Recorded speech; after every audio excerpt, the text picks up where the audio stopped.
Hi there, welcome to the Young Turks. I'm your host, Anna Kasparian. We have such a gigantic show ahead for you all today. I can't wait to share these stories with you.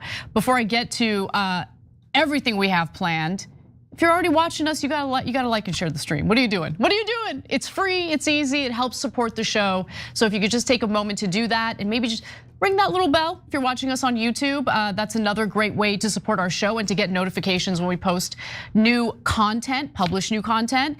We've got so much to get to today, guys. I cannot wait. So we're gonna talk about Howard Lutnick, our Commerce Secretary, sitting down and testifying before the House Oversight Committee.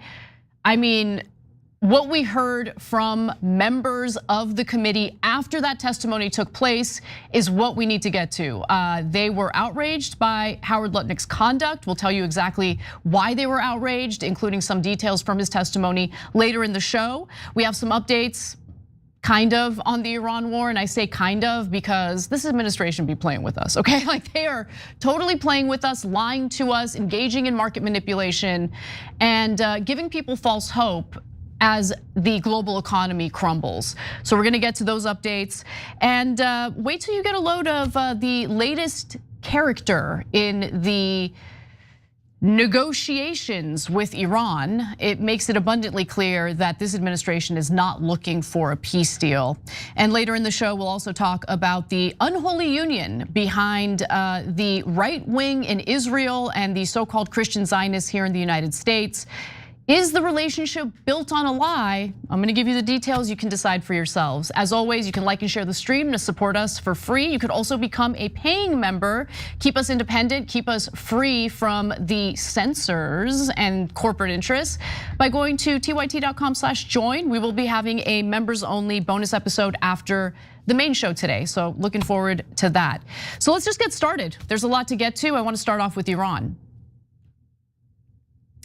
This morning began with yet another phony report from Axios's Barak Ravid and ended with more uncertainty and embarrassment for the American people.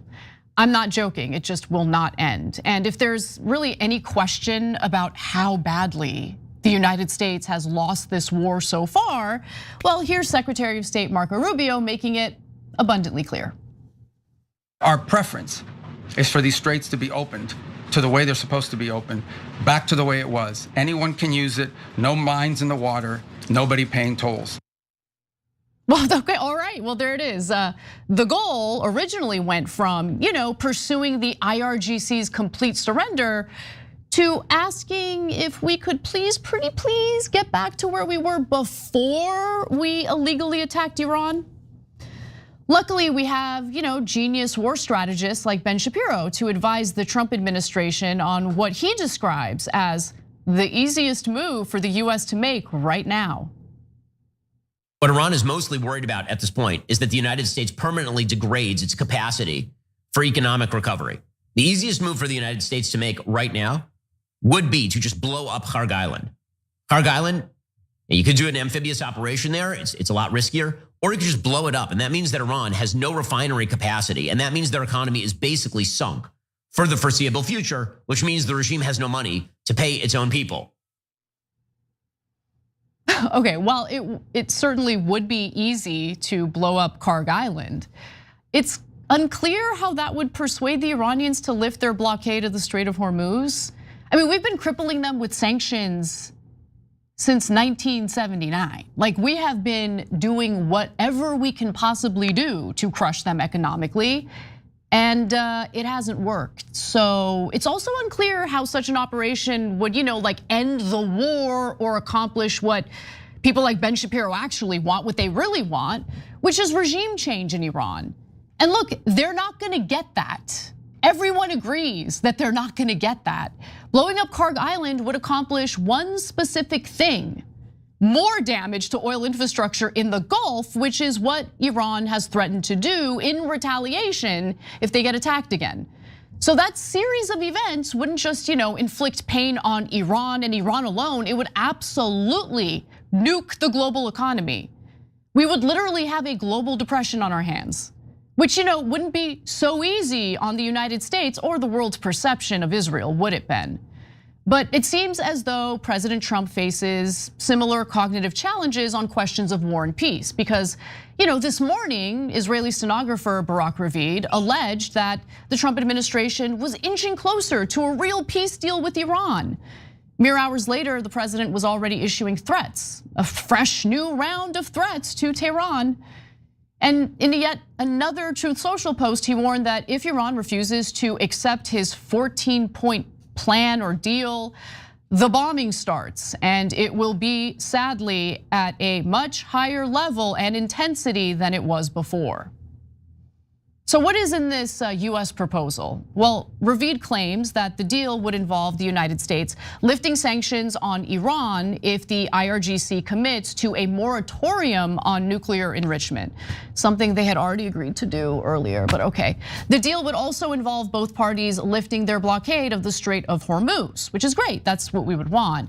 And while a spokesperson for Iran's foreign ministry told CNBC that they're reviewing the proposal, chances are that Trump isn't really serious about it, which is why the Iranians have also said that they're kind of brushing it aside and not taking it too seriously. No one trusts Trump. Now, the Pakistanis are really hurting economically, which is why they're probably more hopeful than most. A Pakistani government official told MS Now that the prospect of a proposal to end the war is very likely in the coming days. But I don't really think so. Remember, Trump says all sorts of things that aren't true. I mean, when he announced the ceasefire, or at the beginning of the ceasefire, he alleged that Iran's 10-point proposal to end the war, which included, by the way, US reparations to Iran, was an acceptable basis to begin peace talks. And then he said the opposite later that same night. Anyway, hours after Ravid published that bunk news story, Fox News' Trey Yingst reported this. Central Command says an Iranian-flagged vessel attempted to breach the US naval blockade earlier today. CENTCOM says the vessel was warned multiple times before US forces fired on it. The shots came from the 20mm Gatling gun of an FA-18 Super Hornet that took off from the USS Abraham Lincoln aircraft carrier. This does come as the region is waiting to see if an agreement will be reached between the United States and Iran. Can we please just stop the daily humiliation ritual? Like, the American people don't deserve this. We don't deserve this. So why do we keep getting jerked around by the Trump administration? Why does he keep playing this game where he pretends as though peace is on the horizon? I think the answer is pretty obvious. Here it is. Oil prices sinking right now on that Axios report that says the US and Iran are closer to a deal than at any point since this war began. A one-page, 14-point memorandum of understanding, or MOU, is on the table. As I mentioned, the markets really like what they see right now, and the report does signal that both sides want a deal after almost 3 months of stalemate. But of course, key hurdles remain. Iran's leadership is deeply divided, and narrowing the gap on critical issues for the Gulf states here, like who controls Hormuz long term and the fate of Iran's proxies, its missiles and its drones, are all going to be key sticking points. Was that a real reporter or AI? Like, that guy seemed like he might have been AI. I don't know. Anyway, but yeah, market manipulation, duh. The only thing that President Trump seems to excel in his second term. And it's pretty sick that his Israeli minion over at Axios keeps recycling the same hollow story to help him, do the market manipulation. And there is absolutely no indication that Iran is deeply divided. There really isn't. In fact, there is indication that the United States entered this war alongside a special ally that has completely different objectives than us. Israeli Prime Minister Benjamin Netanyahu might have been fooled by Trump's obvious market manipulation earlier today as a genuine call for peace. Because guess what the IDF did today? They started bombing Beirut, something that Israel tends to do as soon as they're in fear of a possible peace deal. Netanyahu claimed in an X post that the strikes on Beirut targeted some new boogeyman or boogeymen that we're all supposed to be worried about as he attempts to justify more slaughter in a sovereign country that doesn't belong to him. Nothing he says is ever trustworthy. He's a war criminal and should be in prison for the rest of his life. But we don't live in a country that believes in true justice, and as a result, we provide cover for Netanyahu and the rest of the war criminals in Israel, and we even give them resources to carry out their crimes. Now, why Israel is determined to keep this war going is also pretty obvious to me. They want regime change, or for Iran to become a failed state. Same, they don't care. They want something like Syria or Libya. Basically, they want to castrate Iran, so they have no challenger in the region as they expand their borders. In fact, Israel insists on keeping the United States in this disastrous war, knowing how much it has already damaged our military sites across the Middle East, across the Gulf. In fact, the Washington Post has a new exclusive that dives into just how extensive that damage is based on satellite imagery. Iranian airstrikes have damaged or at least destroyed at least 228 structures or pieces of equipment at US military sites across the Middle East since the war began, hitting hangars, barracks, fuel depots, aircraft, and key radar, communications, and air defense equipment. In fact, Iran was very strategic in their strikes early on in the war, going after our radar systems and essentially crippling what we had left of our depleted missile defense systems. And while CNN reported just last week that 16 US installations had been damaged, the Washington Post has learned that the situation on the ground is actually a lot worse. The review by the Post, based on images dating from the war's start through April 14th, reveals that scores of additional targets were struck at the sites. The destruction is way worse than what the White House is ever really willing to acknowledge. But unlike the indiscriminate bombings that the US and the Israelis have engaged in, along with the intentional bombings, of course, of schools and hospitals, Mark Kansian, a senior advisor with the Center for Strategic and International Studies, says that the Iranian attacks were precise. There are no random craters indicating misses. Isn't it kind of strange how the country that we're supposed to be so scared of after decades of US fear-mongering about them tends to be a lot more responsible in what they're doing? They're targeting military sites. Our government has decided to go after civilian infrastructure, schools, universities, hospitals, things like that. It's kind of gross. And it sucks that we have now undergone the Israelification of our military. I think it's sick, and it turns out that these strategic strikes that Iran had been carrying out were more effective, obviously, than indiscriminate bombings. The threat of air attacks rendered some of the US bases in the region too dangerous to staff at normal levels. And commanders moved most of the personnel from these sites out of the range of Iranian fire at the start of the war.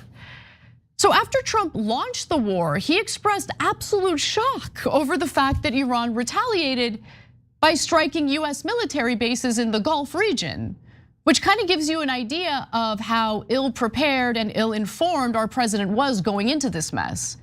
Now, experts who reviewed the Post's analysis said that the damage at these sites suggested that the US military had underestimated Iran's targeting abilities, not adapted sufficiently to modern drone warfare, and left some bases underprotected.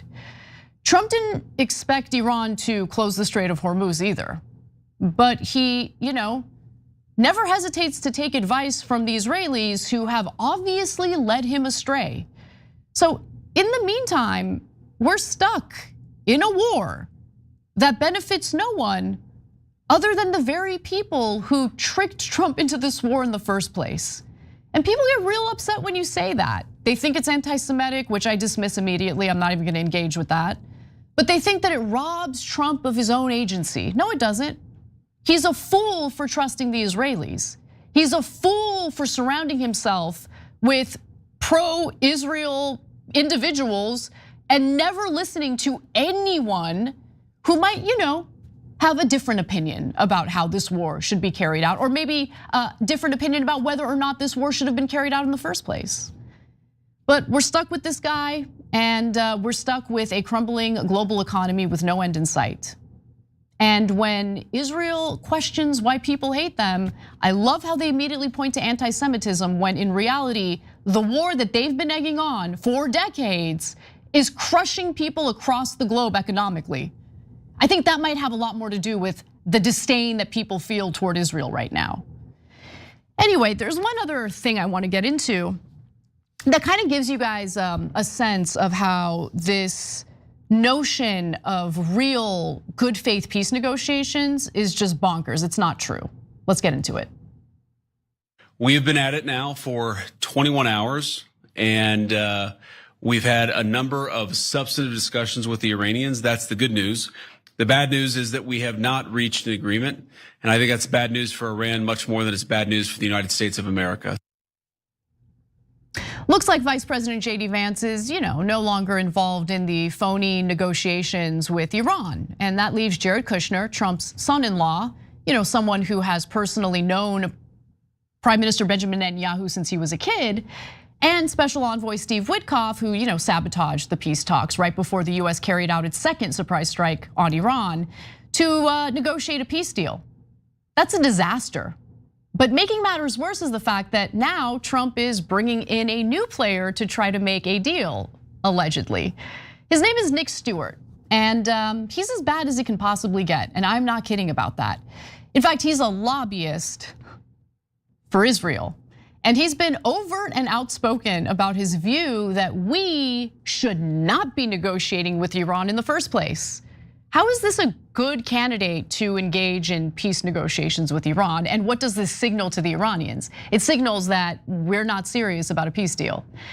Anyway, Nick Stewart, the managing director of advocacy at FDD Action, that's the lobbying side of the Foundation for Defense of Democracies. Don't be fooled by their name, it's a think tank, has joined the office of Steve Witkoff, the special envoy for peace missions. 2 US officials and a third person familiar with the move said. The FDD, which was originally named Emmett, was founded back in 2001 with the mission of enhancing Israel's image in North America and the public's understanding of issues affecting Israeli-Arab relations.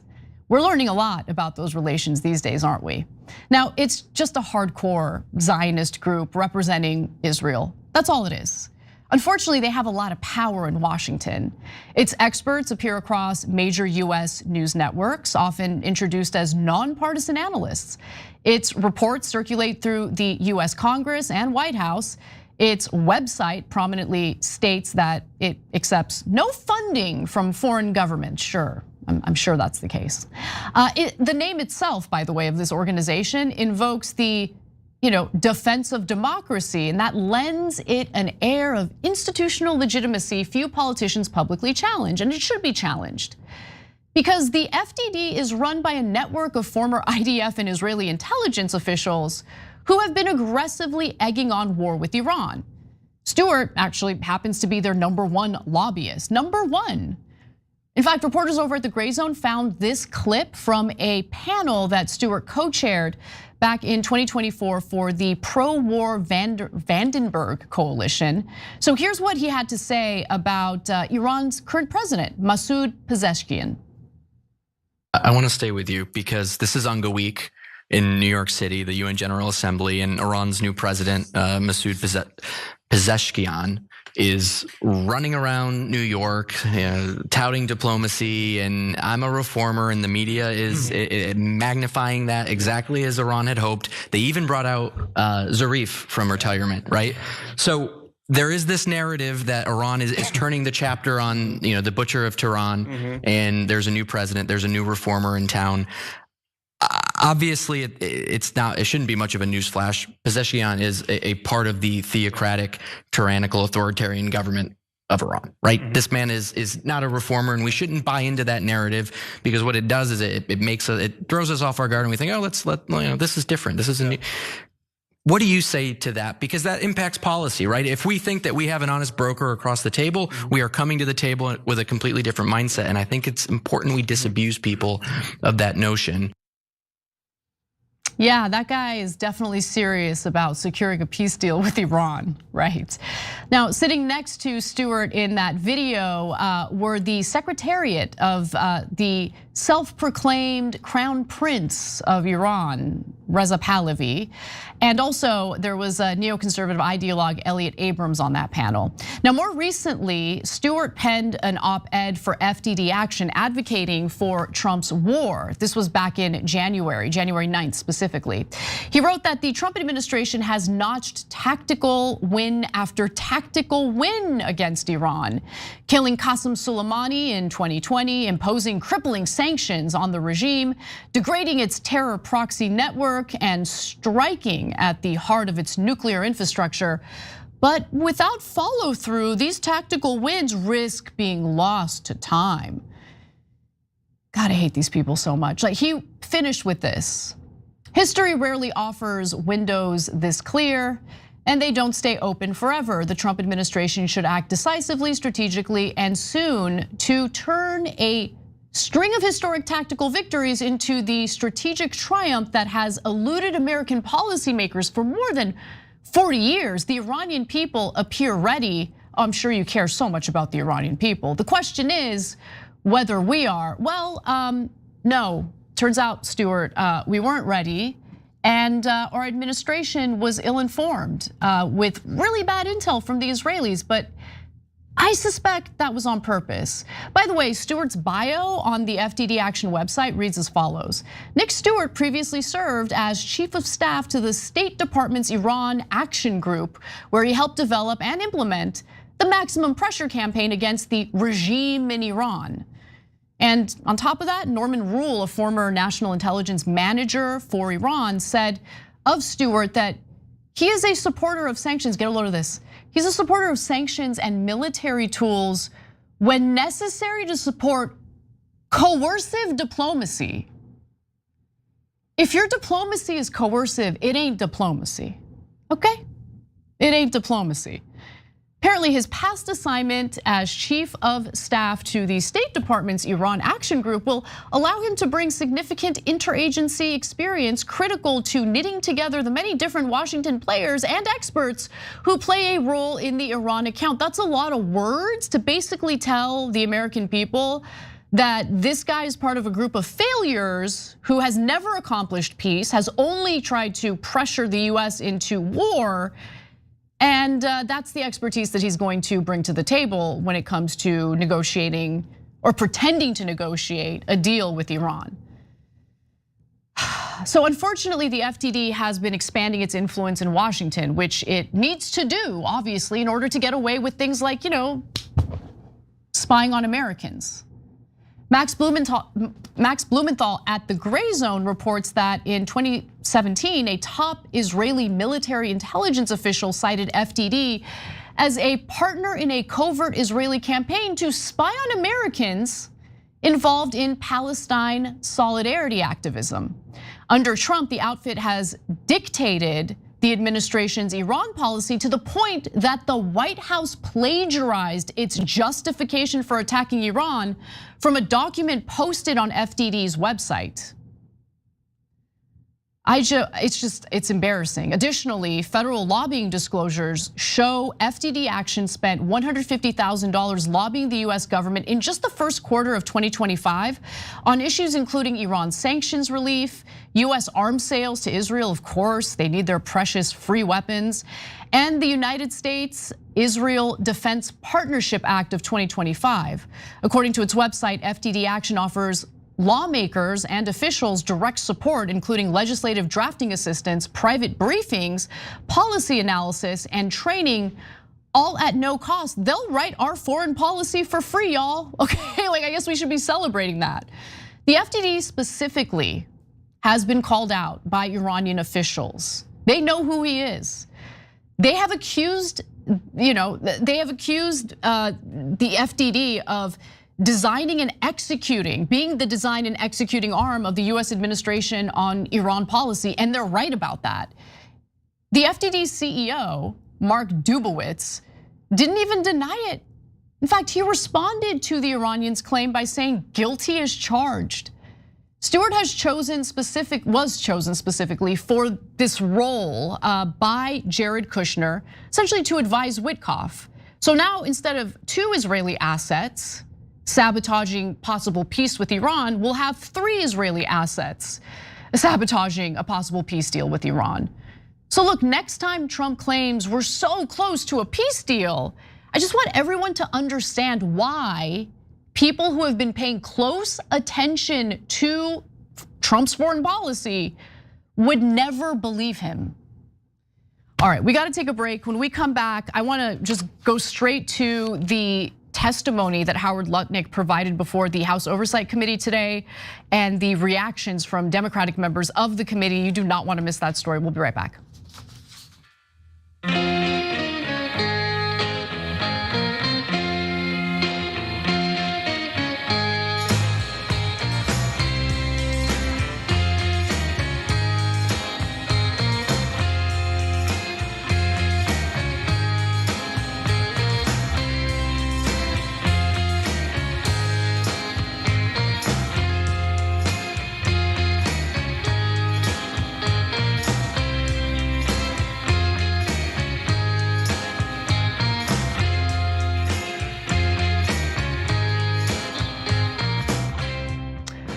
All right, welcome to our social break, everybody. I'm loving your comments today. Bach says Anna and Bun. I know the Bun has made a reappearance on the show. I don't know if it's gonna be a regular thing, but I wanted to show off my new earrings, my new vintage earrings. Anyway, we've got lots of other comments I want to get to. Dav Mill says, I'm pro Second Amendment, my #1 issue.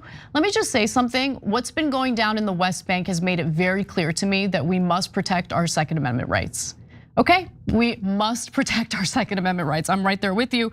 I don't like Trump or Republicans, but Democrats keep proving they don't want anyone to have guns. We need to protect our gun rights. Okay, just pay attention to what's happening in the West Bank. All right, let's go to our members section. These are our TYT.com members. Asimov Prophet says, someday we're going to find out that Israel was actually working with China to deplete our military while getting what they want. I highly, highly, highly doubt that. In fact, China is very reliant on Iran for their oil, and they're not fans of Israel. I mean, the way they talk about Israel, I mean, maybe not the government officials, but people in prominent positions within China. When they speak of Israel, it's usually not anything good. And I agree with them. Anyway, let's get back to the show.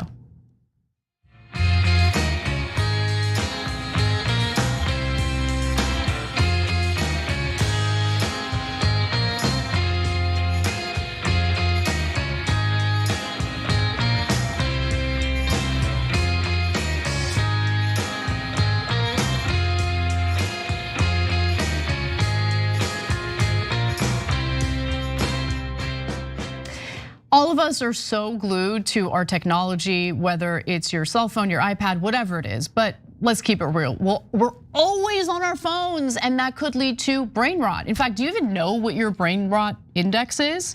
Because if you don't, Noble Mobile is here to help.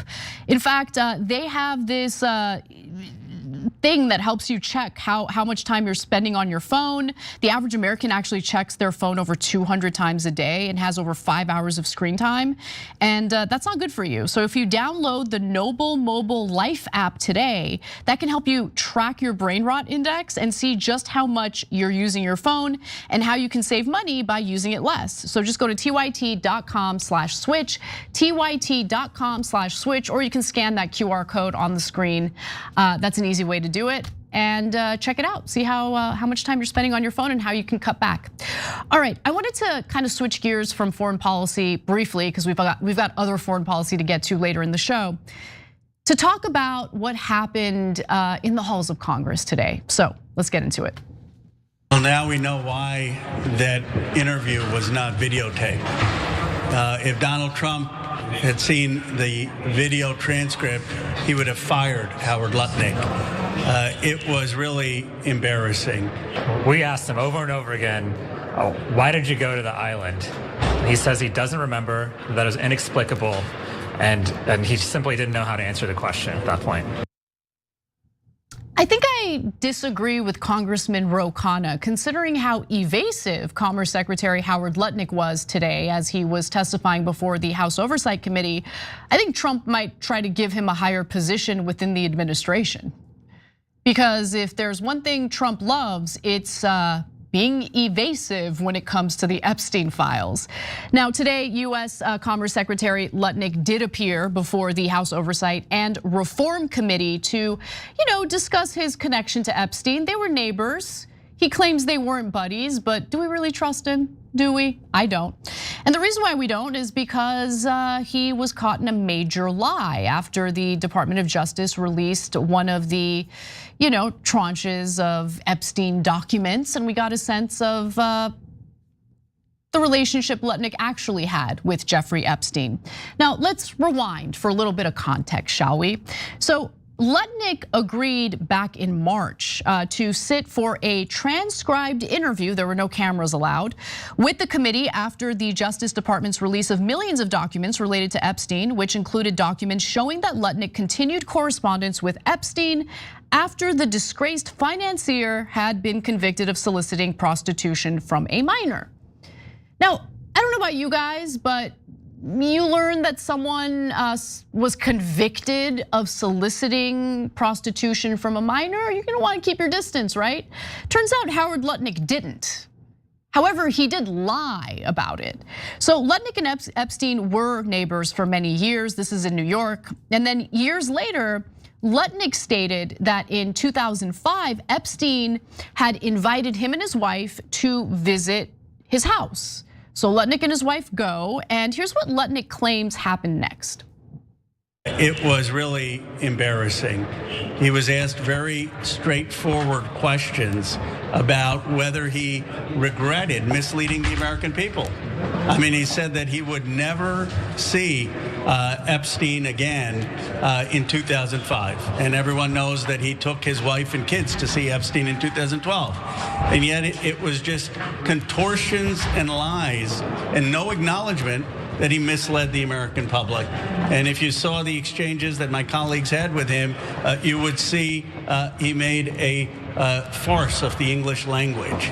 I mean, he was trying to define I as if saying that what he really meant is that he would not see Epstein alone, but be totally fine with having his wife and kids see Epstein. It made no sense. He invites us in, we have coffee in this, and he says, do you want a tour? We said, great. Interesting. He's got a really big house. Every room you went into? He's got, well, I'll tell you. So his house is like super big, really wide. And so he gives me a tour in the living room, big living room. And then across from it is double doors. I assume it's the dining room. Yeah. And he opens the doors and there's a massage table in the middle of the room. Ooh. And candles all around and stuff. So I ask very insightful, cutting questions. I say to him, massage table in the middle of your house? How often you have a massage? And he says, every day. And then he gets weirdly close to me. Ooh. And he says, and the right kind of massage. Ooh. Now my wife is standing here. So she looks at me. And I look at her and we say, I'm sorry, we have to go. And we left. Did you leave? Maybe he left that night, but the claim that from that moment forward, he never spoke to or saw Epstein again, that was a lie. Because it turns out that the Epstein files showed that they did communicate after that.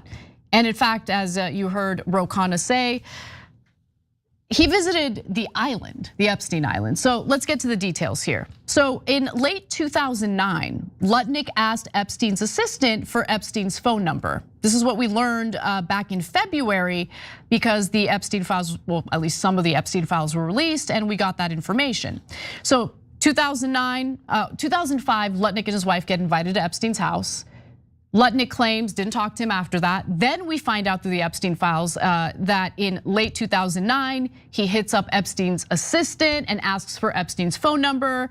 Now it's unknown whether or not the two talked immediately after he got the number, but it doesn't matter because in the spring of 2011, Epstein scheduled an appointment to have drinks with Lutnick. The record suggests the meetings were at Epstein's home and that Lutnick left something behind there. In December of 2012, Lutnick told Epstein that he and his family would be in the Caribbean. Lutnick asked if they could visit Epstein during their stay. So apologies, maybe it wasn't the Epstein Island, it was visiting Epstein in the Caribbean, which I don't think is so great. And so the two men at that point met for lunch. They scheduled a date to meet for lunch. So a day later, an assistant to Epstein forwarded Lutnick a message from Epstein, quote, "Nice seeing you," it said. Thus, confirming that the two did in fact meet.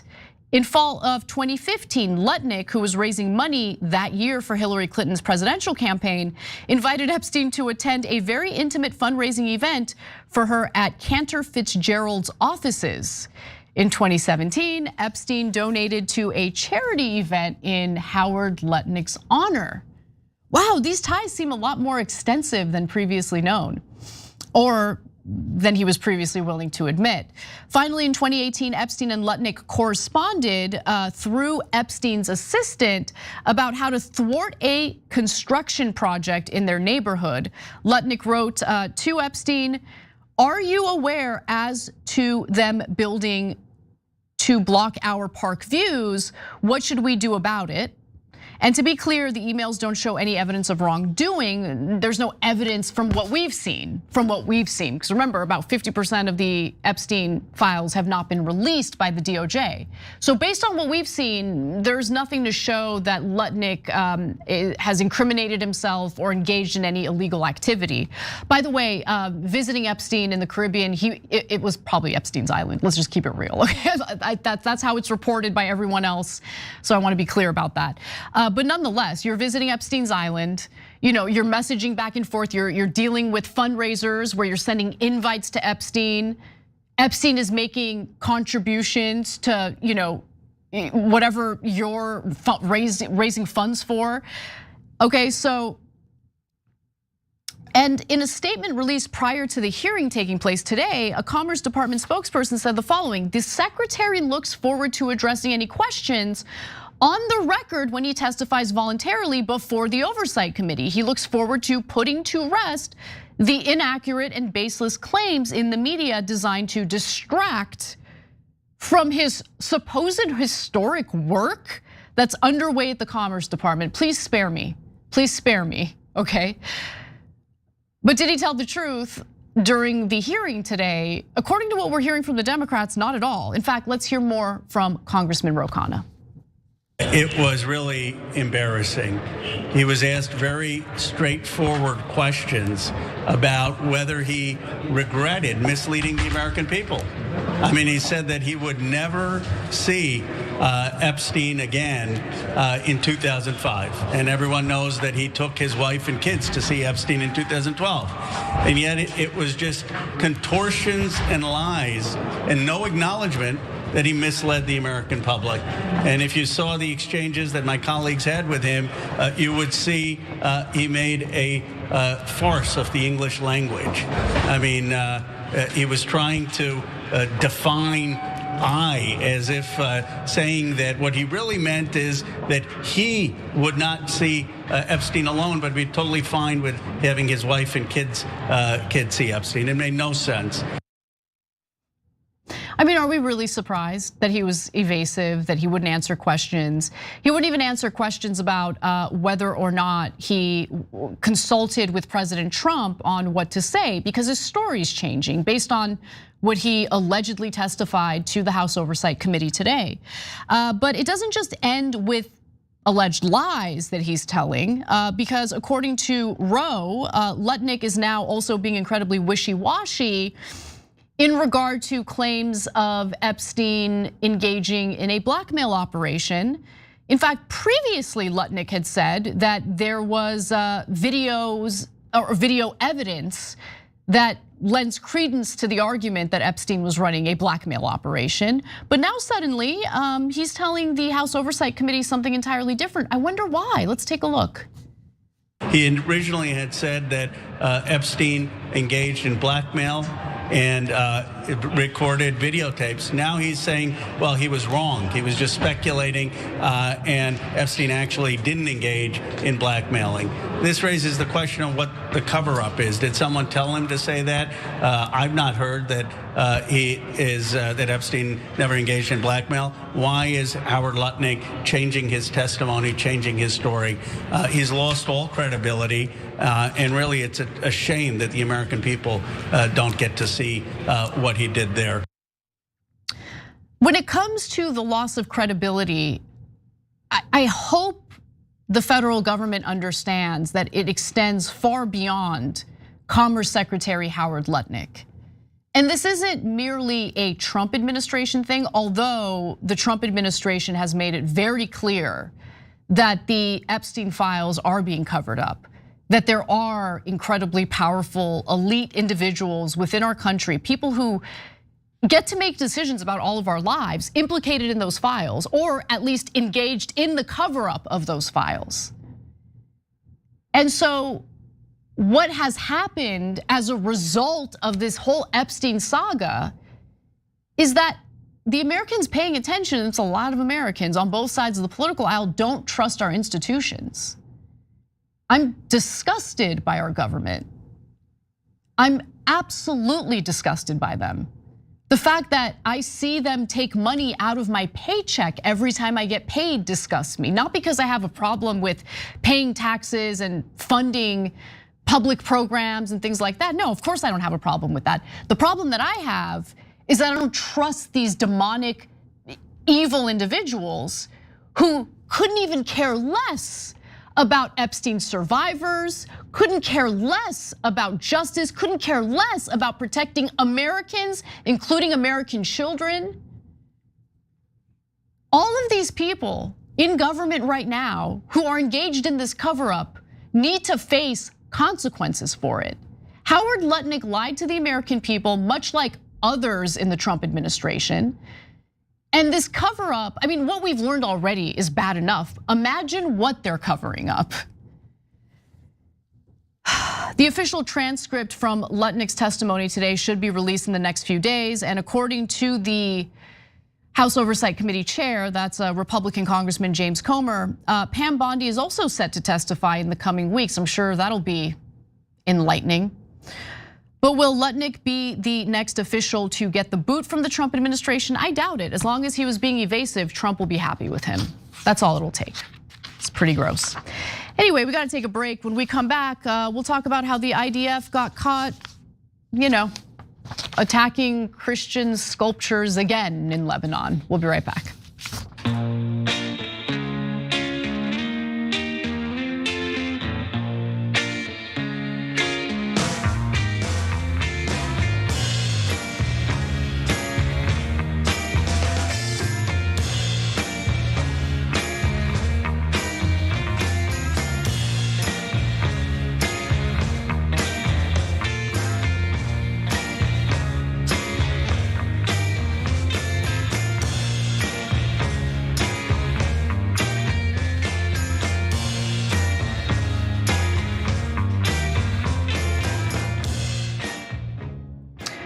All right, I gotta read this comment. It's from one of our members at tyt.com. This is Kropotkin fanboy who says, Ben Shapiro's voice makes it so hard for my good angels to fight my bad angels' revenge fantasies. Okay, let's pause right there.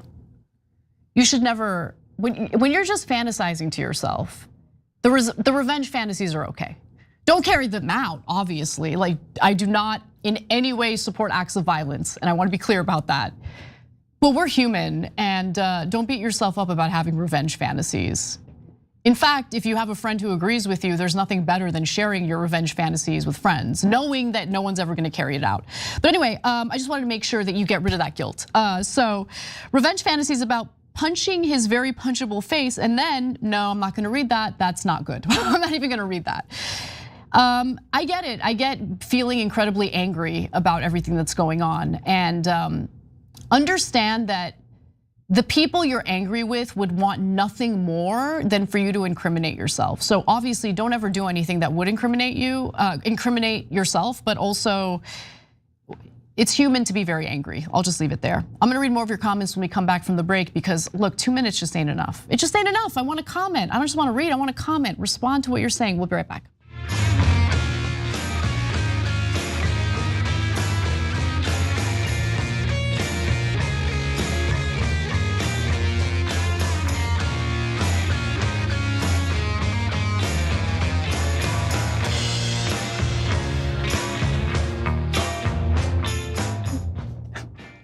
Stoner Wolf in our member section says, it's pronounced nutlick. So, okay, I'll do it correctly moving forward. Thank you for that. Stoner Wolf, you sound like someone I'd want to hang out with in real life. All right, let's go to Dav Mill, who says The Fighting Bunch by Chris DeRose on the Battle of Athens, Tennessee, 1947, when the locals took up arms against their corrupt government, and The Deacons for Defense by Lawrence Hill. 2 books worth reading. I do want to read those books. Thank you, Dab. I appreciate the recommendation. Let's go to a few more comments from our members. First of all, thank you to CDN Norse Dog Dad 5119 for the 1 gifted membership. Welcome to our new members, Alex Plays and Leon Brown. Sid Life 365 says, according to data for 2025 and 2026, financial issues contribute to between 20 and 40% of all divorces in the United States.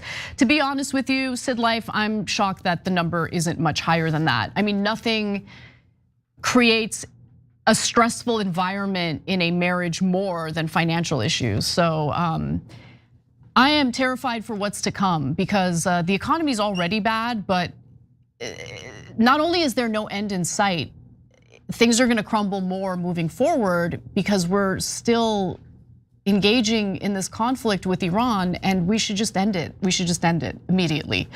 Anyway, let's move on to some other news because, there's been a lot lately about maybe the Israelis don't really respect the Christian religion as much as American politicians would have you believe. That kind of came up when there was a Jesus statue in Lebanon that was being destroyed, There was also the Christian village that was completely demolished by the Israelis. That got no attention, but they did deface and destroy a Jesus statue. The Israelis would like you to believe that that was an isolated incident. It's not an isolated incident. Let's get into it. IDF soldiers got busted again for defiling Christian symbols in Lebanon. The country that they've been annexing the southern portion of, the country that they've been destroying dozens of villages in, the country that they just bombed the capital of. Beirut was bombed today by the Israelis. Anyway, the following image was posted by Israel Genocide Tracker on X, and it shows, well, you see what it shows. It shows the, I believe, Virgin Mary, and an IDF soldier is holding a cigarette to her mouth while he has a cigarette in his own mouth. The post caption reads as follows, by the way. Israel does not and will never hold its soldiers accountable. This is why they will continue to disrespect religious statues and post themselves doing so. Mother Mary statue in southern Lebanon posted today. Okay, well, obviously this isn't new. In fact, this comes on the heels of a different Christian controversy because just weeks ago we covered a similar story out of southern Lebanon having to do with the image that you see on your screens right now. You're looking at an IDF soldier taking an axe to a statue of Jesus Christ. The image went viral and both the IDF and the Israeli Prime Minister, Benjamin Netanyahu, condemned the soldier. So in that case, there was an investigation, and then we did get an update, which is rare, indicating that the soldier is being punished. Okay, but Netanyahu hasn't been doing Israel any favors when it comes to his country's public relations, especially with the Christian community. We got to be very clear about that. Because in March, Netanyahu took a shot at none other than, oh, that's interesting, Jesus Christ himself. Let's take a look. Also wrote The Lessons of History, very brief, 100-page book, in which he said, well, history proves that, unfortunately and unhappily, Jesus Christ has no advantage over Genghis Khan. Because if you are strong enough, ruthless enough, powerful enough, evil will overcome good. Oh, we are very aware about how easily evil overcomes good. In fact, Netanyahu himself knows from personal experience how evil tends to overcome good, which is a shame in the short term, but karma catches up to everybody. Anyway, now, about a week after the Jesus statue controversy took place, Netanyahu posted a video featuring Christian IDF soldiers. Now I do that because, well, I mean, look, you're gonna take a look at the image and you'll understand why I'm doing the scare quotes. Take a look. I'm here in the Prime Minister's office with an extraordinary group of young men and women. These are Christian soldiers, men and women, in the Israeli Defense Forces. They field all the important positions in our incredible military, and they do incredible work. This is completely contrary to what is presented outside. It's not only that that Israel fights for the rights of Christians around the Middle East, but that Israel has Christian soldiers who fight for the defense of Israel and for our Christian brethren throughout the area, throughout the region, and beyond. We're not the ones who blurred out the soldiers' faces. We didn't alter the video in any way. Why are their faces blurred? Is it so no one can fact check whether they're Christian soldiers? Now look, there might be some Christian Zionist soldiers, who knows? I mean, people who have Mike Huckabee's like cult beliefs about Israel. Yeah, I mean, I don't deny it. But these people, they value Israel because of their crazy prophecy fantasies more than like Jesus Christ himself. Like it's weird, I don't know. It's like a form of Christianity that makes no sense to me. And it's because it's made up. I mean, it's just a weird interpretation of the Bible and what the Israelites are or who the Israelites are. But anyway, nonetheless, the point here is whether there are Christian soldiers fighting in the IDF or not, it doesn't matter. What matters is the culture, the current culture within Israel that makes it okay, or at least makes multiple IDF soldiers think it's okay to defile religious symbols like this. They have no respect for human beings or the religious beliefs of others at all. They don't see these individuals as human. They don't see these religions as religions of merit at all, right? And so they don't care. It's just, who cares? It's a Mother Mary statue. Let's defile it. It's the Jesus Christ statue. Let's crush his head. It's nuts. Okay, so it's worth noting that Netanyahu, by the way, was speaking in English and not Hebrew. And that's what he does when he's trying to engage in Hasbara aimed at the American people. But you should hear his speeches in Hebrew and translate them, because that's when he shows you who he really is. Anyway,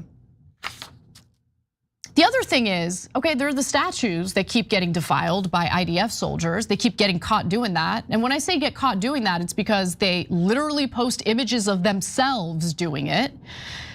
But make no mistake about it, Christians are also being attacked in Israel.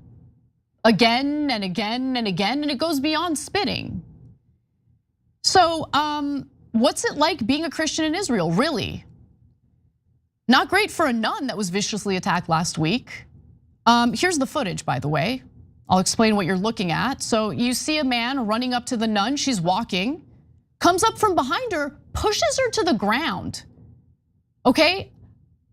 An older woman, a nun, simply walking alone, gets a surprise attack from an Israeli man. Look at him. He's kicking her now. And people run to aid her, and he starts pushing those who are trying to help her out. These people are terrorists. Okay, that man is a disgusting, hateful terrorist. But we're supposed to pretend like he's not because he's a citizen of Israel? Oh, Israelis can't be terrorists? No, Israelis are terrorists. That guy is a terrorist. Specifically targeting a nun because she's a nun. By the way, these people are such disgusting cowards. Imagine feeling good about yourself, running up from behind and shoving an older woman, a nun, to the ground and then kicking her. And it's not an isolated incident either. The Rossing Center, a Jerusalem-based association for interreligious dialogue, has documented growing harassment of Christians in Israel and East Jerusalem, according to a study released in March. By the way, this was a report published by the AFP and the Times of Israel, which is in no way a peace-loving publication like Haaretz. Haaretz is an Israeli publication as well. Times of Israel tends to be more in line with the hardliners in Israel, right? Which at this point is 80% of them.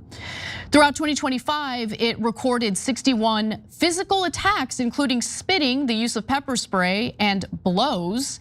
It also recorded, and not the Laurel Loomer type blows, it also recorded 28 cases of verbal harassment and 52 cases of defacement of church property. A British priest who preferred to remain anonymous for obvious reasons, said that the incidents occurred daily.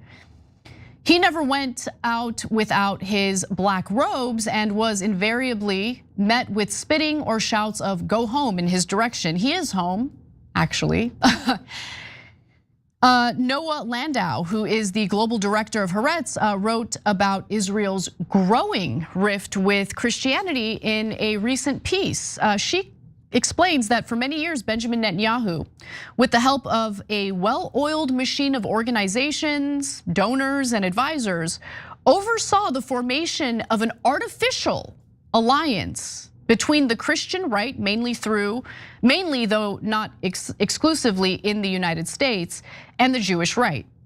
Creating this unholy alliance was a complex, roundabout task because at its theological foundation lies an unpleasant truth. The evangelicals seek the fulfillment of the apocalyptic prophecy in which Israel and the Jewish infidels burn in hell in the war at Armageddon. Do you know how many times Cenk has been smeared simply for relaying the same information on this show? It's just the truth. This is what it is. She continues, while the Jewish right, especially its very religious precincts, willfully turn a blind eye to the second part of the prophecy in order to exploit Christians' enthusiastic support for its first part. The main victims of these religious politics were the Palestinians, among whom there is, ironically, an actual Christian population. Over the past 2 years, we have seen the collapse of this alliance of extremists. First, the American Christian right began to question it ever more vociferously. Good. While in Israel, the religious Zionist political parties, which have become very powerful thanks to the type of governing coalition formed by Netanyahu, have been venting their restrained anger with its deep, complex, and bloody historical theological roots, with actual violence against Christianity and Christians. And the ugly truth has been bubbling and spilling over from the boiling cauldron of the Middle East. Excellent piece, and it's expressing the reality of this Judeo-Christian alliance. It makes no sense when it comes to theology, but people have been hoodwinked into thinking You ain't getting into heaven unless you bless Israel, meaning whatever government is governing Israel, whatever Israel is carrying out across the Middle East, you just gotta support it or else you're not gonna get into heaven. And think about how potent that message is if you're an evangelical Christian who's in church all the time. Disastrous. Israel has spent a lot of money, brainwashing a lot of people of faith, working with all sorts of charlatan priests who visit Israel, go to these conferences, get their talking points, and then proceed to brainwash their parishioners into supporting a country that's slaughtering children. That's the reality. So, there is no respect for Christianity. You think they were gonna stop at Muslims? Come on. This is a supremacist ideology. Doesn't mean that Judaism is a supremacist ideology. It is not. That is a religion. But the ideology of Zionism, which is at the foundation of this Judeo-Christian BS, that's the problem here. That's where the supremacy comes from. That gives people the idea that it's okay to go after people of faith, of any faith. It's wrong if a Jewish person of faith is being violently targeted. It's wrong if a Muslim person of faith is being violently targeted. And it's wrong if it happens to Christians as well. And if you are a fair, honest, good faith actor, you would acknowledge that and you would live by that rule. You're not seeing that in Israel. The only time you see any action from the Israeli government is when there's enough outrage here in the United States. So be outraged because they deserve it. All right, we gotta take a break. We'll be back with more.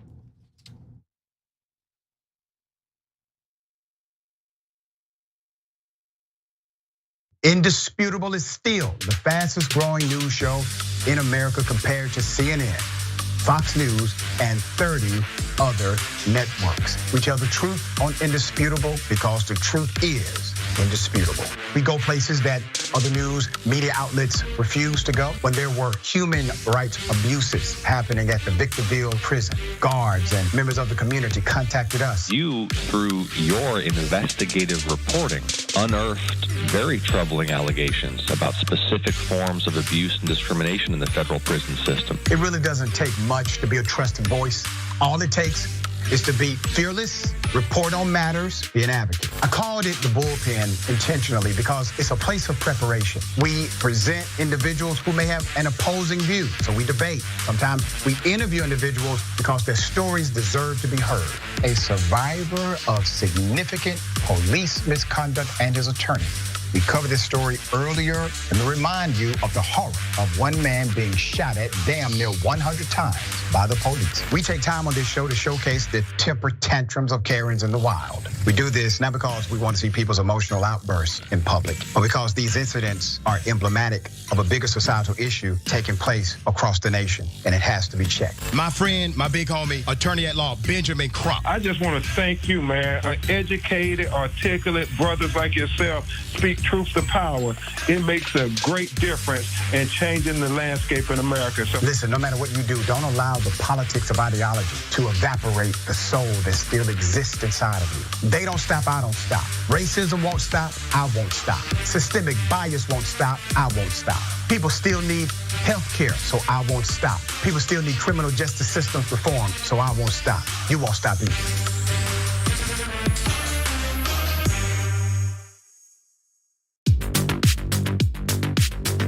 I'm wearing one of our pieces of merchandise. So the funny thing about the Dragon Squad, and that's what our viewers call themselves. That's the name of the group, but every individual chooses their own name. You might have Cincinnati Dragon. You might have Harry Potter Dragon. We have a Grandma Sunshine Dragon is one of those that I remember.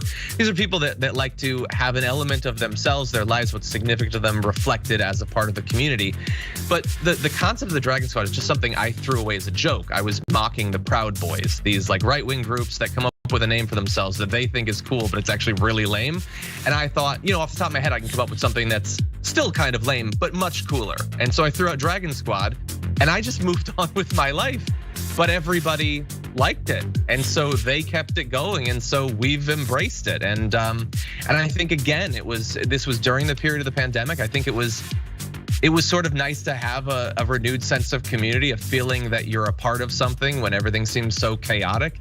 And as a result of that, we've got independent artists online streaming, making beautiful digital art of dragons. We've got, we've released a number of pieces of merchandise that people love sending us photos of them. And then, by the way, for me personally, people send me, like you can probably see in the background, like a knitted dragon someone sent me. There's a dragon book they sent me, dragon board games they send me. People have done like custom ironworks, making dragon bottle openers. Like the fans are super invested in diamond art and things like that. And so it's great that they send this stuff. Sometime we're gonna have to set up a wall of all of it. But yeah, it's definitely brought the community a lot closer together. The fact that we were no longer in this big studio, I felt a lot more personally attached to people. It felt very immediate. And I know that I personally needed the connection.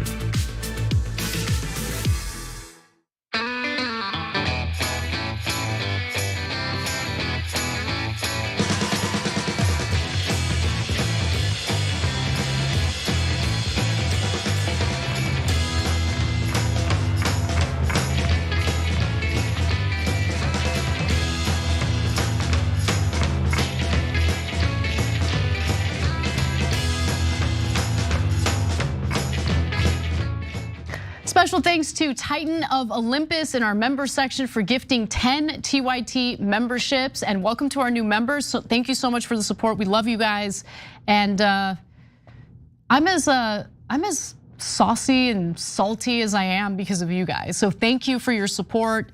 Cenk is as outspoken and boisterous as he is because he has the freedom to do so because of you guys. So thank you for your support. I'm gonna read some comments from our member community and our subscribers over at Twitch. Actually, let's start with subscribers at Twitch, where Green New Dealer Dragon says that Trump is just looking or looting the government while distract maxing. Oh, it's a new phrase. I haven't heard that one yet. Distract maxing. He will resign and take a pardon for all his crimes when the market finally crashes. I am so cynical. I feel like there's not going to be any consequences at all, but we'll see. We'll see. I'm curious if anyone else agrees with me on that. I think he's going to finish his term. The fantasies about him being forced out or anyone invoking the 25th Amendment, I have no faith or trust in our government. That's where I'm at. It's a really bad place. But anyway, Mr. Mittler says, I see after laying off most of their employees, Daily Wire was able to afford to have Ben Shapiro's eyebrows trimmed again. I didn't notice, to be honest with you, but the fact that I didn't really notice his eyebrows probably means you're right. But astute observation, thank you for that. Anyway, let's get to some other news because something happened in New York City that I wanna talk about. This is what I mean. So, New York City Mayor Zohran Mamdani is catching some heat today from the pro-Israel crowd, the activists who decided to, conceal the fact that there were protests specifically over the sale of illegal settlements on stolen land, not because Jewish people were practicing their faith at a synagogue in New York City. So let's get to the details here, because Mamdani was specifically condemning an event that took place on Tuesday this week in New York City. It was held at a synagogue, meaning that a group of people behind this event chose to carry out an event at a place of worship that has to do with the sale of illegal settlements in the West Bank, in the Israeli-occupied West Bank. That's what was going on. And Mamdani rightfully condemned the event. Now, protesters also condemned the event because they protested the event in front of the synagogue. And things got a little bit out of control, but I'm a little bit more concerned about the fact that we are allowing organizations, including a real estate firm, which I'll get to in a minute, we're allowing them to carry out the sale of illegal settlements here in the United States. Why is that okay? I like that Zohran Mamdani condemned that, and I like that people are protesting it. I don't care. I don't care what they chanted. If anyone carried out an act of violence, that's a different story. I think That's when law enforcement should get involved. But I don't care what they chant. I don't care that they protested in front of a synagogue. What is a place of worship, really? A place of worship is where you go to practice your faith. No one was practicing their faith in that synagogue that night. You know what they were practicing? The sale of illegal settlements in the Israeli-occupied West Bank. That's what they were doing. So let's be clear about the framing of the whole situation as we move forward, shall we? So,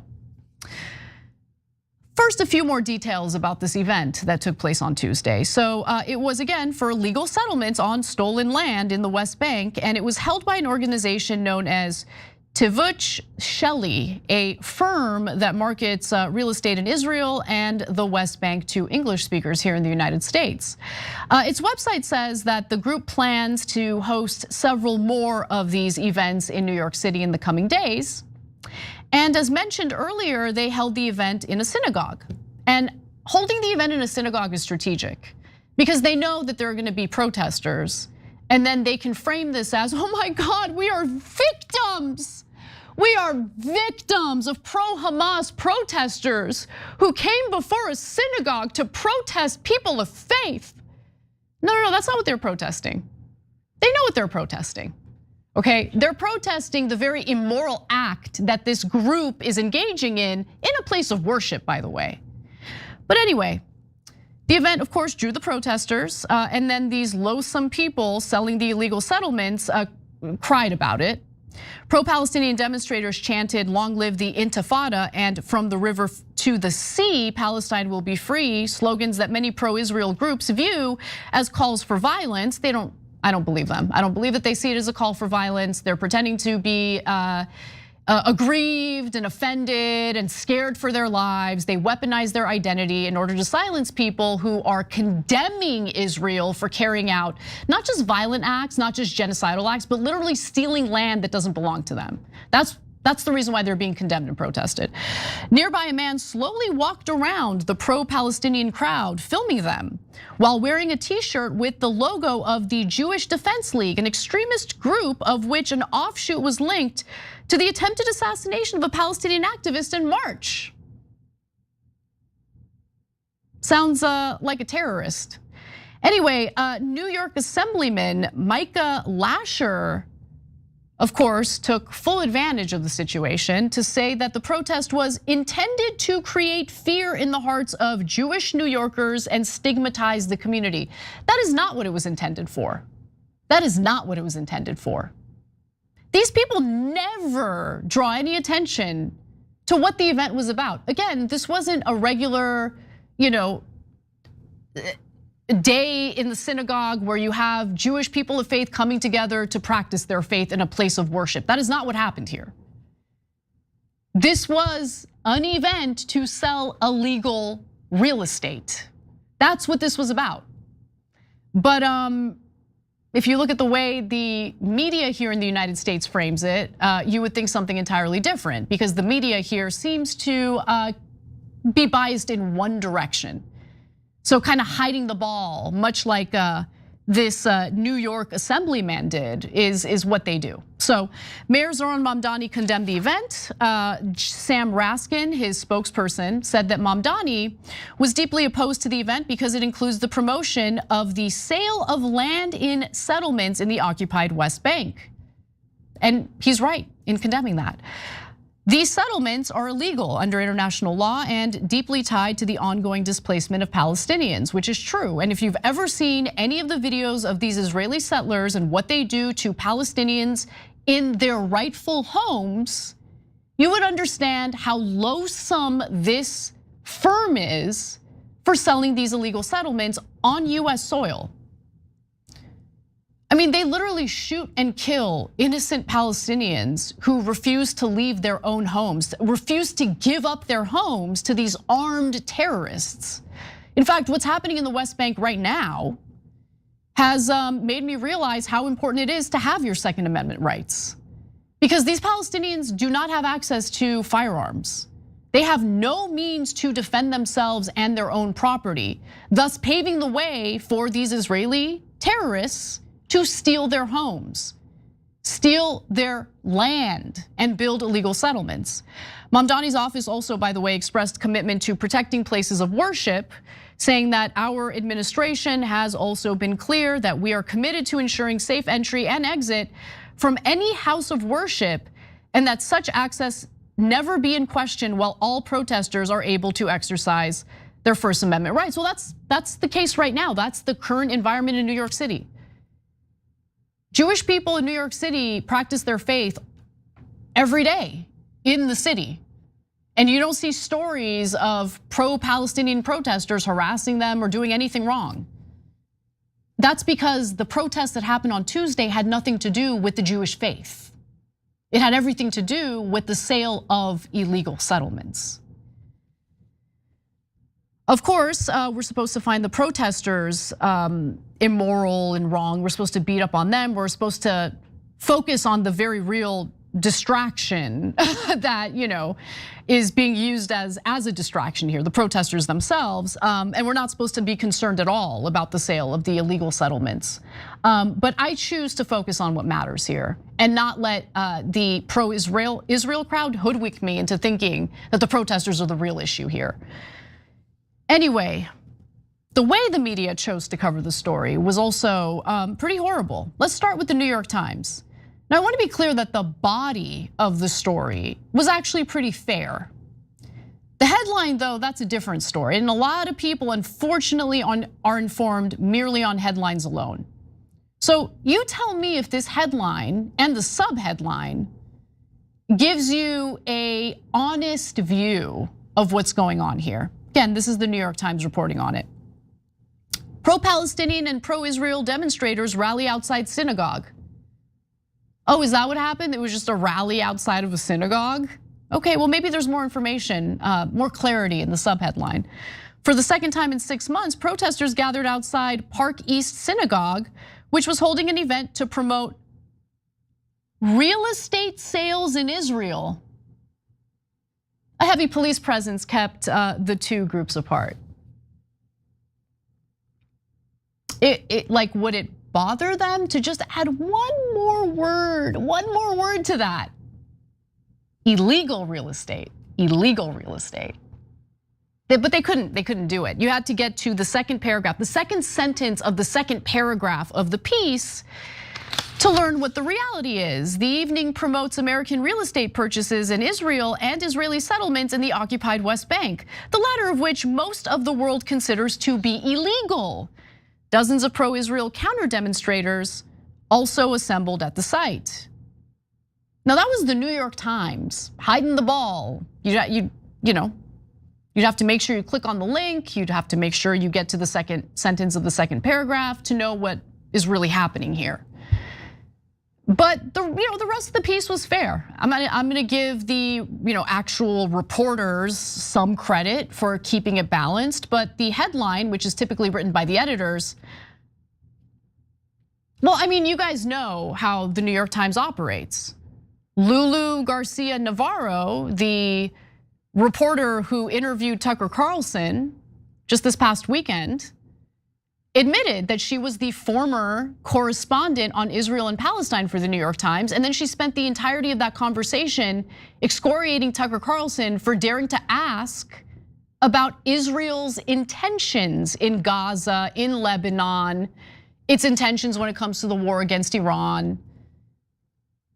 So a journalist asked Tucker Carlson why he wanted to ask questions. Anyway, Fox News was even worse, of course. I mean, is anyone surprised by that? Here's what they posted on X. A mob of anti-Israel protesters swarmed the streets outside a historic Manhattan synagogue, clashing with police officers and waving Palestinian flags. The crowd led chants of Israel should not exist, while also targeting the NYPD, comparing officers to the KKK. The latest protest comes as the New York Police Department searches for 4 people wanted in connection to an anti-Semitic graffiti spree in the city. They should check for members of the Jewish community. Just keeping it real, there's been a lot of people who have been caught faking hate crimes in New York City specifically. But anyway, we'll see who gets arrested in that case. By the way, vandalizing property with hateful symbols is wrong. I condemn it, but I'm gonna wait and see who gets caught here.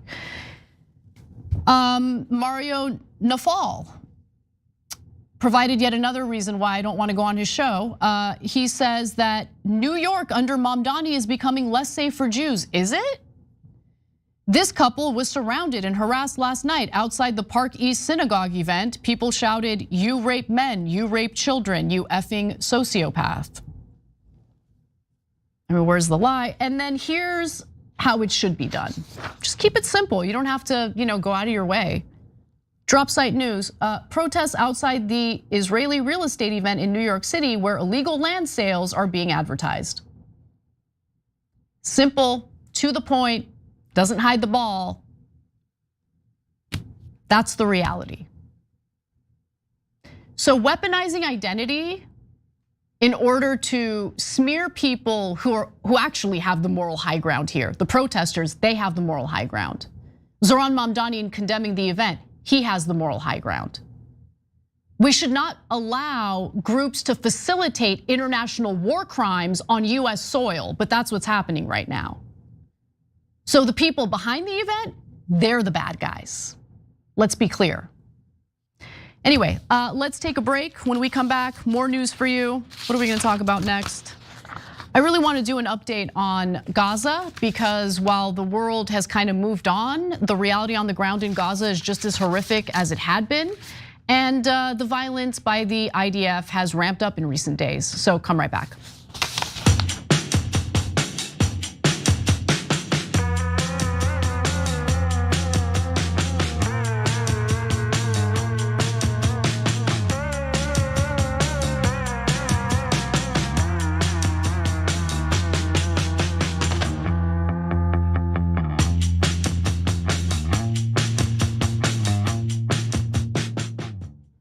All right, everyone. I don't know what's going on with the document. There aren't many comments in here, but I'll read what we do have.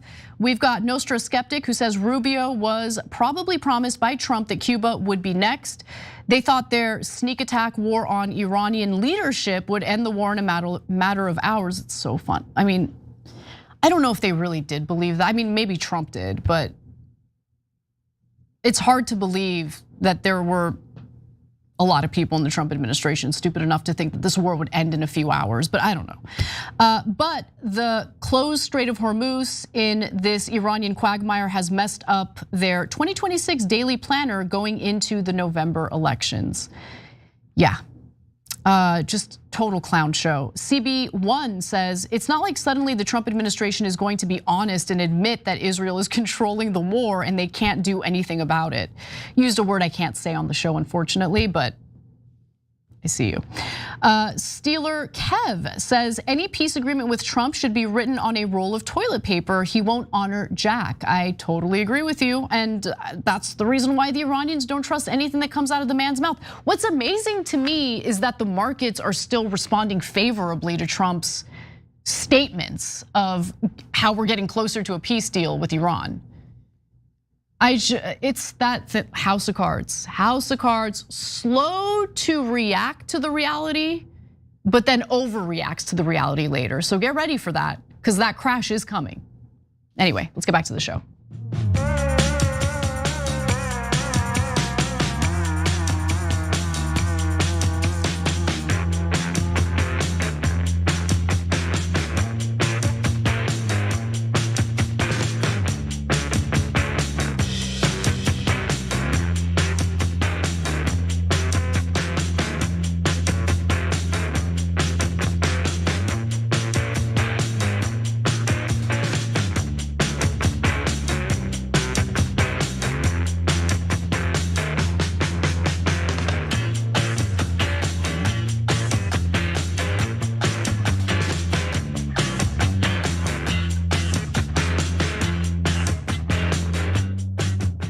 Welcome to the show, everyone, or welcome back to the show, I should say.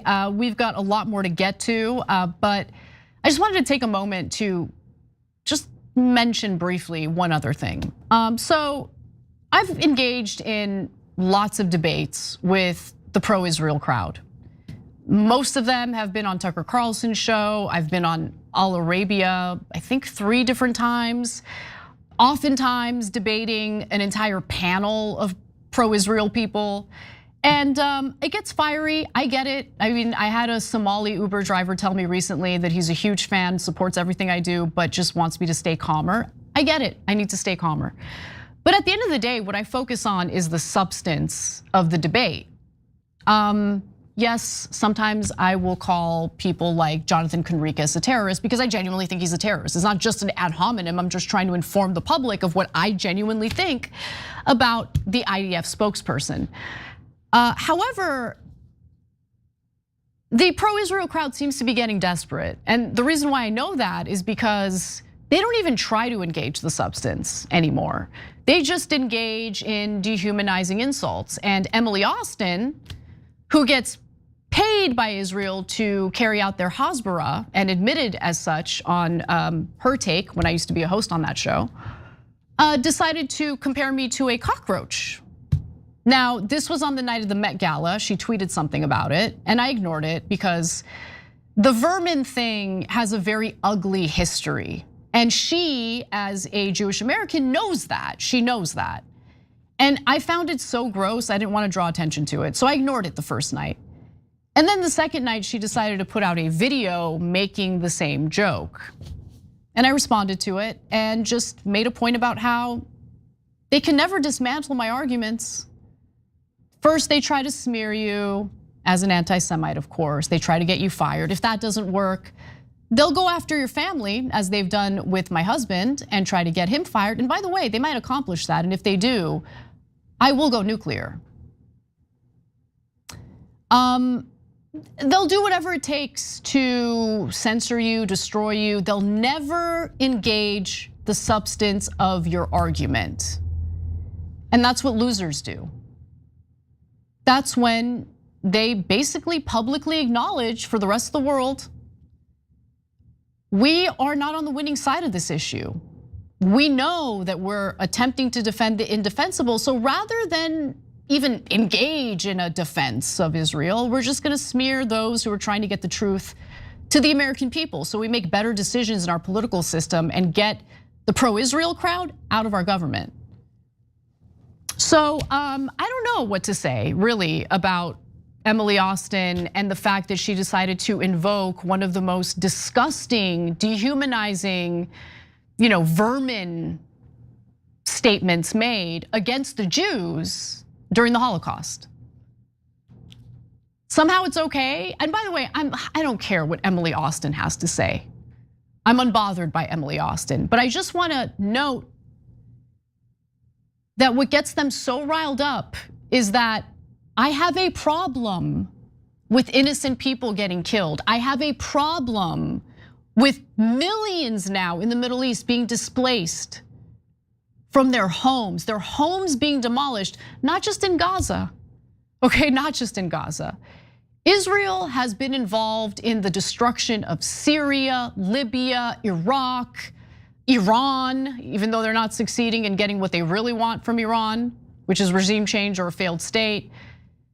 I mean, it's just, the list goes on and on.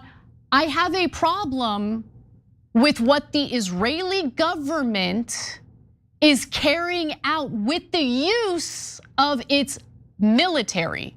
I have a problem with the injustices that we've all seen streamed in 4K, day in and day out for the last 2.5 years. And for that, for me having a problem with that, Emily Austin believes I'm a roach. You're on the losing side, baby girl, and you know it. You're not cute, you're not clever, you're not talented, and you're unable to defend the indefensible. So how about you just shut up? Because you're not helping your cause. Anyway, moving on to other news.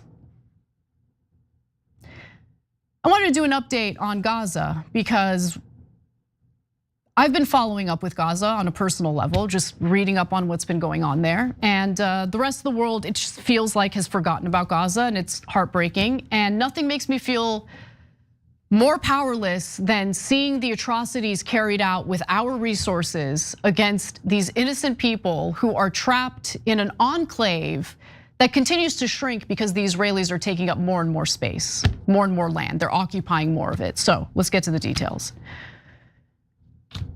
So Dropsite News has revealed that since the so-called ceasefire with Gaza, Israel has actually carried out a lot more killings in the enclave, okay? So this is a ceasefire that was allegedly accomplished last October between Israel and Hamas.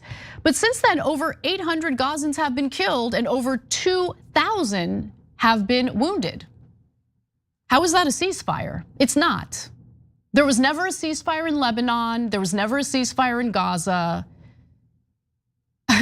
It is a joke that we are aiding and abetting this barbarism. So today, Dropsite stated that Israeli forces have now carried out 1,228 airstrikes and shelling attacks and 1,060 live fire incidents across Gaza since the so-called ceasefire, scare quotes, was agreed to last October. And that's according to a report shared by the Palestinian side with mediators and obtained by Dropsite News. And it's wild how many people get killed on a daily basis. All Israel did is they slowed down the slaughter. So it's just a death by 1,000 cuts. We're gonna continue carrying out the genocide, but let's distract everyone with other things, including an illegal war against Iran that our country got dragged into. And of course, there's also Israel attacking Lebanon. And everyone will forget about Gaza. We'll just do fewer killings so we don't draw anyone's attention. Tuesday alone saw 10 new violations recorded across the Strip, including strikes that killed 3 Palestinians, among them 15-year-old Mahmoud Mohammed Sawil, and wounded dozens more.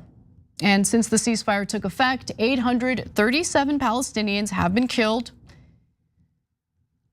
including 260 children, 16 I should say, 216 children, 91 women, and 23 elderly. And 2,381 wounded, of whom more than half are children, women, or elderly. 73 civilians have also been detained. They're probably being tortured and raped as we speak. I'm not just saying that, it's based on multiple reports, testimony from Palestinians who had previously been held hostage in these facilities. There was a report that I got into, I described the details of on this show previously, where victims of the Israeli military were held in these detention facilities and raped by dogs that were trained to rape detainees. Aid and fuel deliveries into Gaza are well below the amount that they're supposed to be because of course. I mean, the point is to kill off the population. That is the point. That's why it's a genocide. And you know how I know it's the point? Because Israeli officials have said it themselves publicly on multiple occasions. How much more evidence do people need? Oh, it's not a genocide. Your own government officials say it's a genocide. It's a genocide. I mean, like their actions and their statements, they make the statements, their actions match the statements. It's a genocide. It's simple. It's not difficult. It's not that complicated. So the IDF is, by the way, still occupying Gaza, and everyone is led to believe that it's only the 53%, right? Which is bad enough. They're occupying more than half of Palestinian territory in Gaza. But no, you think that they're done? You think that's all they were gonna take? They want the whole enchilada, okay? They want the whole thing. And so it would appear that Israel has already taken more land while our media has kind of been asleep at the wheel about it. There are some reports, and for those who are paying attention, they noticed. So let's take a look at this. Since the October ceasefire agreement, Israeli troops have occupied the outer portion of the Gaza Strip, shown in yellow here. But this map also shows an expansion in the military zone, the border of which is represented by the red dotted line. The new demarcations increased the restricted zone by 11%, bringing almost 2/3 of Gazan territory under Israeli control. The Israeli military has said that the area between the two lines is restricted to enable aid delivery and that civilians will not be affected. But at least 3 Palestinians working with foreign aid groups have been killed by Israeli assaults in the area since mid-March. The IDF strikes tent encampments full of civilians, literal civilians who have been displaced, who have been robbed of their homes, who have been robbed of everything. They're being bombed after being robbed of everything. And then the pro-Israel crowd has the freaking audacity to smear us as anti-Semites as if we have a problem with Judaism. I don't give a damn about Judaism. Why would first of all, it's so incredibly narcissistic for anyone to believe that I'm sitting around thinking about like, oh my God, I hate the Jews. I don't care about the Jews. I don't care to hate any group of people. I hate what we're seeing right now in Gaza, funded by, aided and abetted by the American government. I have a problem with that. Why would I have a problem with Judaism or Jewish people? I've been doing this job for 20 freaking years. I've never once been accused of anti-Semitism until I became incredibly vocal in condemning Israel's war crimes and genocide. I want to be clear, I don't care about identity at all. I just don't. I know I'm supposed to. I know I'm supposed to be like, oh my God, you know. I don't care. I see you as a human being. Are you a good human being or a bad human being? You're carrying out war crimes and you're slaughtering innocent people, you're bombing tent encampments, you're a bad human being. It doesn't matter what your religious belief is, doesn't matter what your identity is. What matters is what your actions are. Meanwhile, the IDF just intercepted a flotilla that was headed for Gaza in order to provide some relief, considering the Israelis continue blocking much needed humanitarian aid into the enclave. Take a look. On hunger strike in Israel, in defense of their mission, Saif Abu Keshek and Tiago Avila remain in detention after being seized by Israeli forces on Wednesday night off the coast of Greece. They were taking part in the Global Sumud Flotilla, a coalition of more than 170 international activists on more than 50 boats. They set sail from Spain on April 12th, aiming to deliver humanitarian aid to Gaza and to break Israel's blockade of the Strip. On the night of April 29th, Israeli forces intercepted several boats off the coast of the island of Crete. The Israeli Navy transferred the activists onto Greek boats, and they were disembarked on the island more than 1,000 kilometers from Gaza. That's in contrast to last October, when activists taking part in that Global Sumud Flotilla mission were able to go further. According to the group, several boats were able to reach near the coast of Gaza before being intercepted by Israeli forces. Attempts to breach the lawful maritime security blockade of the Gaza Strip. The Israeli Foreign Ministry said that earlier action this time was due to the large number of vessels taking part. Those 2 men who are detained right now by Israel need to be let go immediately. Let's be very aggressive in that call. And those 2 men, by the way, let's have a discussion about masculinity, since the culture warriors in this country, on the right especially, love to focus on the masculinity crisis. Oh, it's the feminists' fault. Those 2 men that were detained by Israel are real men. Want to know what real men do? They look at injustice and they want to do something about it. They see women and children suffering and they want to do something about it. Okay, the people who tend to fearmonger about the masculinity crisis in this country the most, people like Tim Pool, for instance, right? That was like a big topic he liked to focus on. He's a fence sitter when it comes to the issue of Israel. Wishy-washy, playing both sides, thinking we're all stupid and don't know the game he's playing. So show your masculinity, Tim. Take a side. Who do you support here?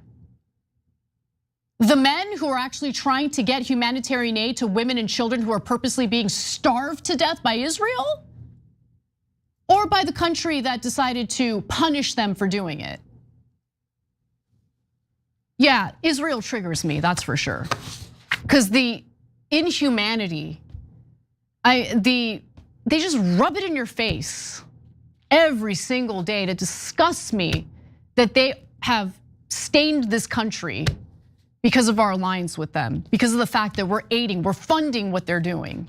Disgusting. Anyway, we gotta take a break. We'll be right back.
All right, that story pissed me off, as you guys can tell.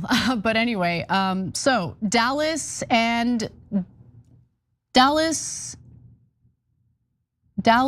Dan Digital Productions writes in and says, if I lived in New York City, I'd be protesting this craziness as well, or 100%. Thanks for reporting on it, Anna. Thank you for the super chat, and thank you for the generous super chat. I really appreciate it. And it feels good to know that we have people in our audience who would feel just as enraged about that event and would want to protest it. I would want to protest it. It's absolutely disgusting. Michael Cotavelli says New York State and even the city assembly are considering to overturn Mamdani's buffer zone law veto, which will essentially ban, of course, ban protests outside these land sale events. Disgusting, absolutely disgusting. Anyway, Mamdani's on the right side of this, and vetoing that bill was the right thing to do. But the Israeli crowd knows that they're on the wrong side of history, so all they can do is censor us.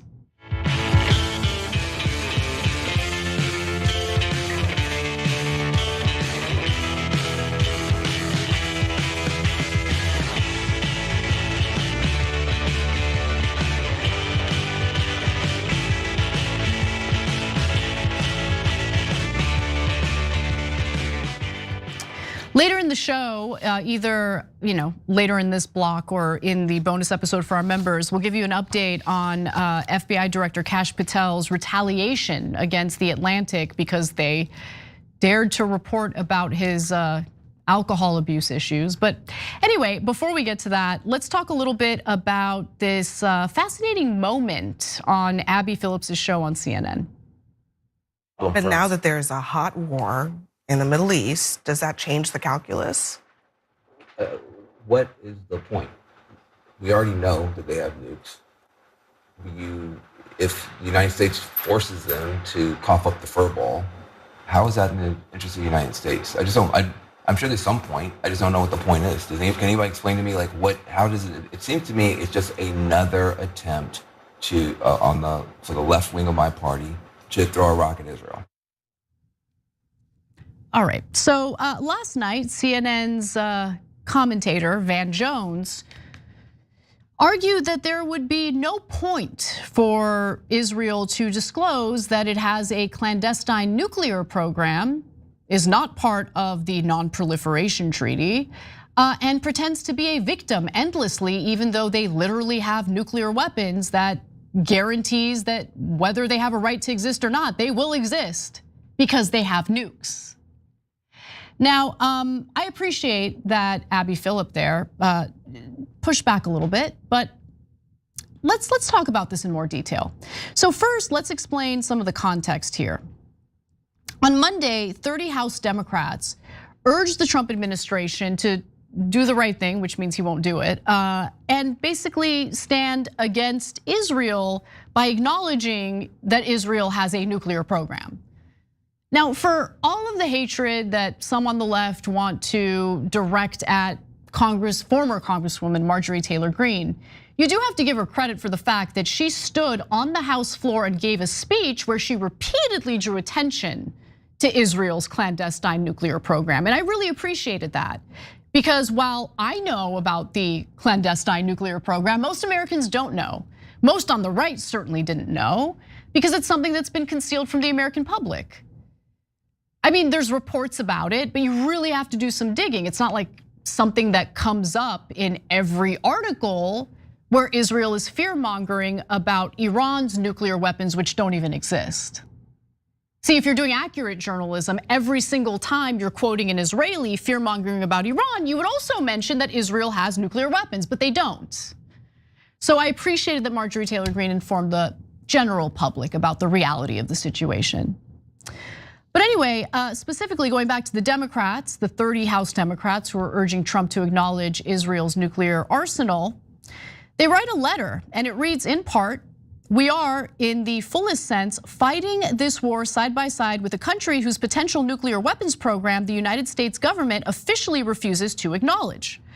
The risks of miscalculation, escalation, and nuclear use in this environment are not theoretical. They certainly are not theoretical, and I'm gonna prove that to you in just a moment. A 1974 Special National Intelligence Estimate, a formal consensus assessment of the entire US intelligence community, including the Central Intelligence Agency, the Defense Intelligence Agency, and the State Department's Bureau of Intelligence and Research, concluded that Israel already has produced nuclear weapons. The document was classified top secret for nearly 32 years before being declassified and released in 2008. And then finally, they end their letter by simply saying, "We ask you, President Trump, to hold Israel to the same standard of transparency that the United States expects from any other country that may be pushing, or pursuing, I should say, that may be pursuing or retaining nuclear weapons capability." Now, with that in mind, let's turn to the CNN panel, which was discussing this topic. Now, before Van Jones made his case, presidential historian Tim Naftali explained the history of Israel's nuclear program. Let's take a look at that. Some people out there might not know this, but the United States government tried really hard to prevent Israel from having nuclear weapons. It was not in the state and national interest of the United States under the administrations of Dwight Eisenhower and John F. Kennedy and Lyndon Johnson for Israel to have a bomb. The French engaged in a covert operation with Israel to help Israel build its capacity. The French were not straightforward with us about it, and the Israelis were not straightforward with us. By the end of the 60s, you have a new administration that comes into town, and the French have changed their policy, and they're now not selling weapons to Israel anymore. The Israelis come to our government and say, "We'd like to buy F-4s, Phantom bombers." We're willing to do that, but we say to the Israelis, "But you've got to announce that you will never introduce nuclear weapons into the Middle East." And we were afraid that if the Israelis announced that they had nuclear weapons, the Egyptians would go to the Soviets and say, "Would you give us a nuclear guarantee?" And we'd find ourselves in a Cuban Missile Crisis, but in the Middle East. So the Nixon administration, which by the way, the Joint Chiefs of Staff didn't want Israel to have nuclear weapons. The State Department didn't want them. Really, none of the leaders in that administration wanted them to have nuclear weapons, but they had them.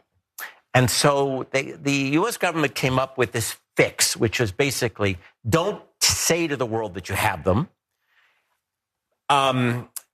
and don't introduce them. In other words, don't assemble a weapon, and we'll sell you Phantoms, because the administration was afraid that if they didn't sell Phantoms to Israel, members of Congress who were supportive of Israel would say, why aren't you helping the Israelis out? And the US government didn't want to say, well, we're not helping them because they have nuclear weapons.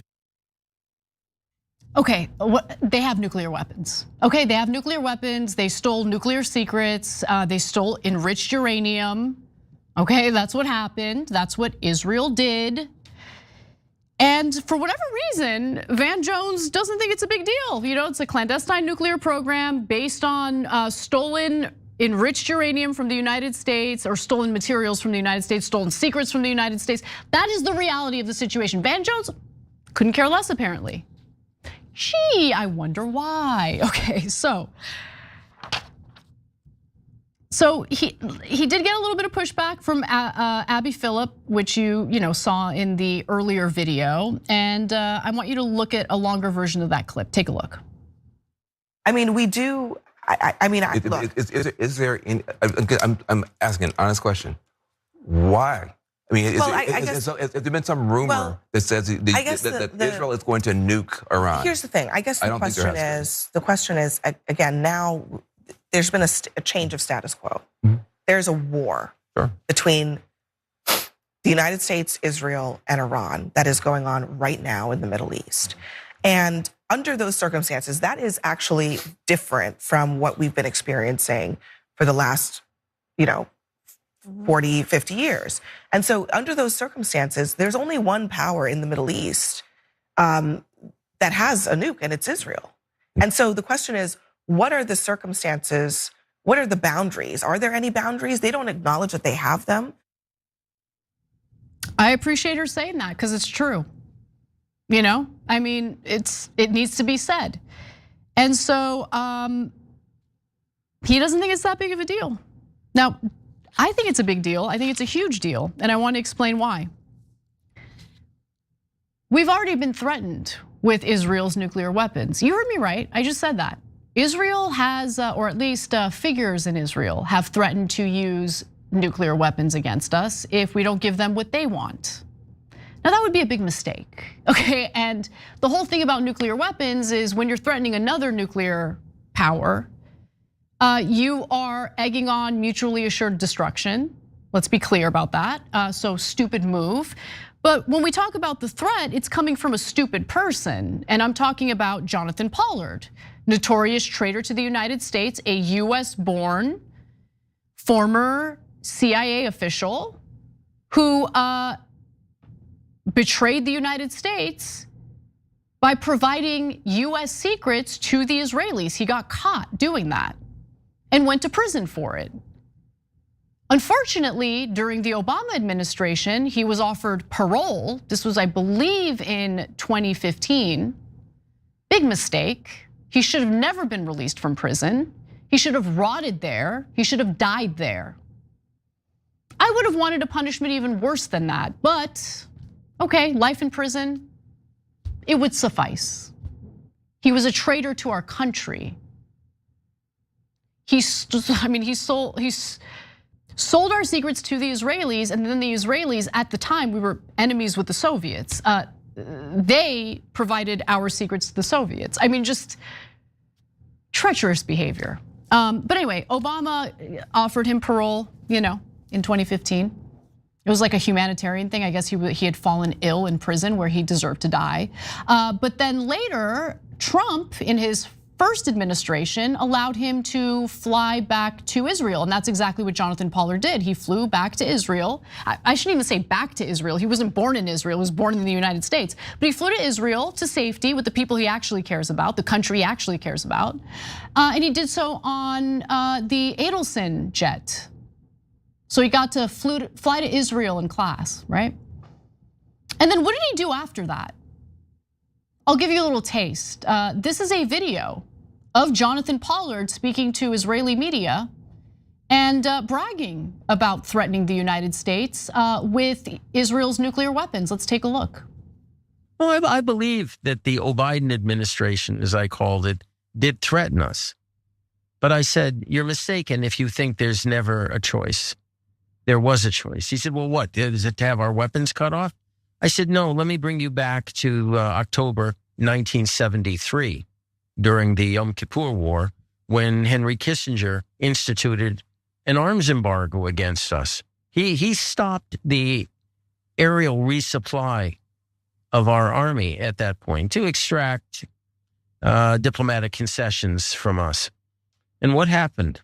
What happened was an A-4 Skyhawk was parked at Tel Nof Air Base with some interesting weapons under its wings. And we told the Americans, take your eye in the sky and take a good look at the airplane that's on that runway. And the next day, the airlift started.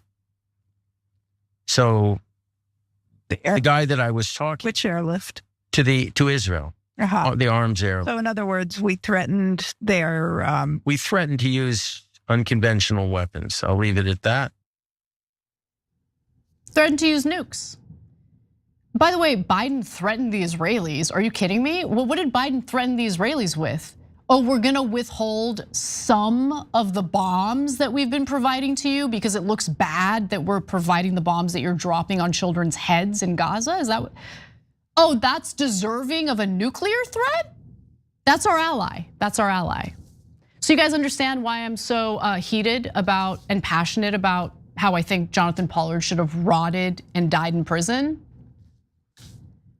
By the way, he's making a political run in Israel as we speak. I don't know if he's running for prime minister. I saw a headline about it, but imagine Jonathan Pollard, US-born traitor to the United States, now serving as Israel's prime minister. And considering, the trend that we've been seeing for decades now, where our government pleasures Israel regardless of who's in charge, that'll be a real bad day in America if he wins and our government is deferential to a guy who is a convicted traitor to the US. Anyway, so yeah, to Van Jones, it does matter. It does matter. And so with all that information that I've just given you, I wanna go back to the very first video we played and I wanna watch it again. And I want you to hear what Van Jones said to Abby Phillip as she made her case for informing or pressuring the Israelis to acknowledge that they have nuclear weapons in the first place. Take a look.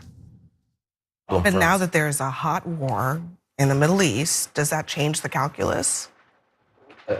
What is the point? We already know that they have nukes. If the United States forces them to cough up the fur ball, how is that in the interest of the United States? I just don't. I'm sure there's some point. I just don't know what the point is. Can anybody explain to me how does it? It seems to me it's just another attempt to for the left wing of my party to throw a rock at Israel. Is that what it is? It's just the people to the left of you, Van Jones, those wacky radicals who are calling for this, calling for Israel to acknowledge that they have nuclear weapons, radicals who are concerned about a traitor to the United States threatening to use Israel's clandestine nuclear arsenal against the US. Only radicals are worried about that? What a clown, what an embarrassment. I hope the money's worth it, man. I hope the money's worth it. Dude was freaking making jokes about dead kids in Gaza not too long ago, and he has the audacity to tell us, oh, this is irrelevant. Oh, so unfair to Israel, asking them to acknowledge their nuclear weapons. Poor Israel.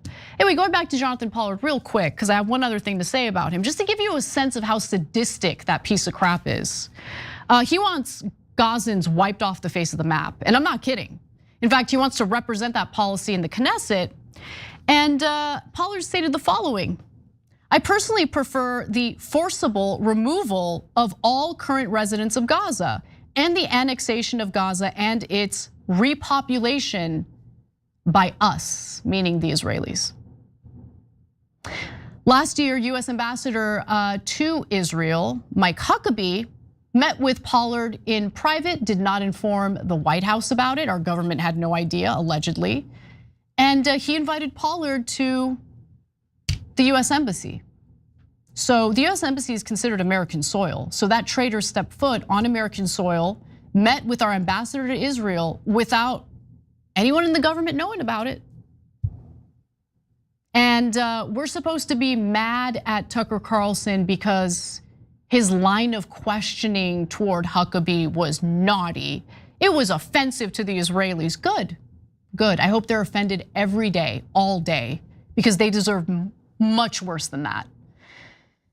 Anyway, this generated a lot of bad press, but Huckabee still remains in his position. So there we are. Anyway, in the bonus episode for our members today, we will talk a little bit about the FBI director, Kash Patel's ongoing investigation into a journalist who reported things about him that embarrass him. So, here in the United States, I guess we have a long held tradition of violating freedom of the press, even though it's protected by our Constitution.